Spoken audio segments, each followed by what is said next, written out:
27শে March আনুষ্ঠানিকভাবে তিনি প্রথম provisional head of the state হিসাবে বাংলাদেশের স্বাধীনতা ঘোষণা করে সারা বিশ্বের সমর্থন কামনা করেন এবং তারপরে তৎকালীন জাতীয় নেতা মরহুম শেখ মুজিবুর রহমানের পক্ষে আবার সংশোধিতভাবে বাংলাদেশের স্বাধীনতা ঘোষণা করেন। এটাই প্রকৃত ইতিহাস। 1971 সালের 25শে মার্চের কালো রাতে সবচাইতে বেশি শহীদ হয়েছেন এই রাজারবাগে।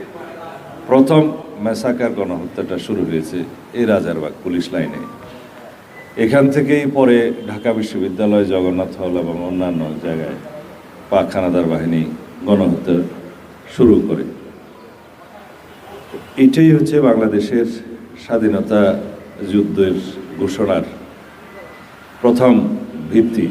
পাক হানাদার বাহিনী যদি 25শে মার্চ কালো রাতে এখানে ওই সময় হামলা না করতেন তাহলে হয়তো স্বাধীনতার ঘোষণা ওর পরে আরও 2 দিন পরে হতে পারত। কিন্তু এই ঘটনা আমাদের জাতিকে বাধ্য করেছে। শহীদ রাষ্ট্রপতি জিয়াউর রহমান এই গণহত্যার খবর পাওয়ার পরে চট্টগ্রামে তিনি যে বন্দরের দিকে যাচ্ছিলেন, তখনও পর্যন্ত পাকিস্তানি কমান্ডারের হুকুমে তখন তিনি অবগত হলেন রাস্তায় যে রাজারবাগ পুলিশ লাইনে গণহত্যা শুরু হয়েছে, পাকিস্তানি হানাদার বাহিনী আক্রমণ করা শুরু করেছে, সুতরাং এই মুহূর্তে বাংলাদেশের স্বাধীনতার ঘোষণা দিতে হবে। তখনই তিনি মন স্থির করেছেন এবং 16 শহরে তার নিজস্ব সামরিক যেখানে বেস সেখানে যে তার কমান্ডারকে অ্যারেস্ট করলেন, সম্ভবত লেফটেন্যান্ট কর্নেল জানজুয়া তার নাম, এবং পরবর্তীতে তাকে হত্যা করা হয়।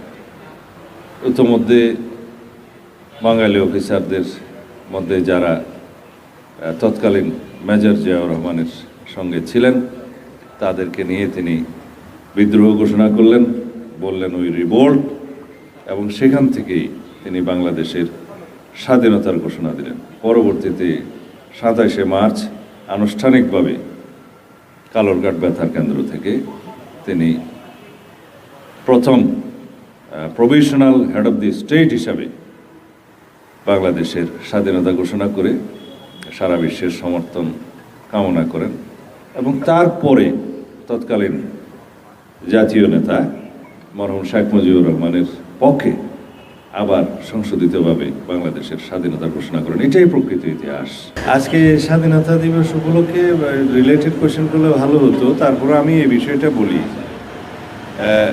শহীদ ওসমান হাদি হত্যার সাথে যারা অভিযুক্ত, তদন্ত কার্যক্রম চলছে। একবার চার্জশিট প্রদান করা হয়েছিল, সম্ভবত নারাজি দেওয়ার কারণে পুনরায় তদন্ত হচ্ছে।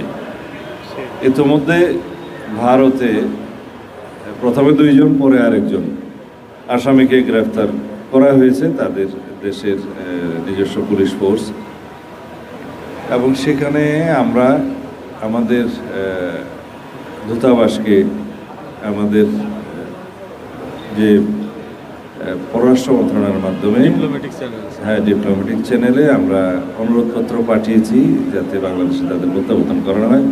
এখানে স্বরাষ্ট্র মন্ত্রণালয়ের ভূমিকা হচ্ছে আমরা আনুষ্ঠানিকভাবে গ্রেফতারি পরোয়ানা সহ আমাদের অনুরোধপত্র পররাষ্ট্র মন্ত্রণালয়ের মাধ্যমে আমরা প্রেরণ করেছি যাতে এক্সট্রাডিশন চুক্তি অনুসারে সেই সমস্ত আসামিকে আইন মাফিক বাংলাদেশের কাছে হস্তান্তর করা হয়।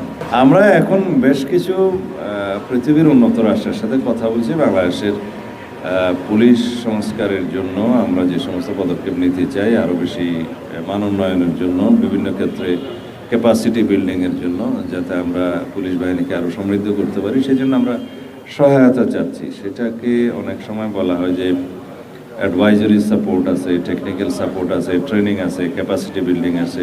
এই সমস্ত ক্ষেত্রে আমরা যেখানেই উন্নত রাষ্ট্রগুলোর কাছ থেকে সহায়তা পাবো তাদের কাছ থেকে সেই সহায়তা চাচ্ছি। ধন্যবাদ।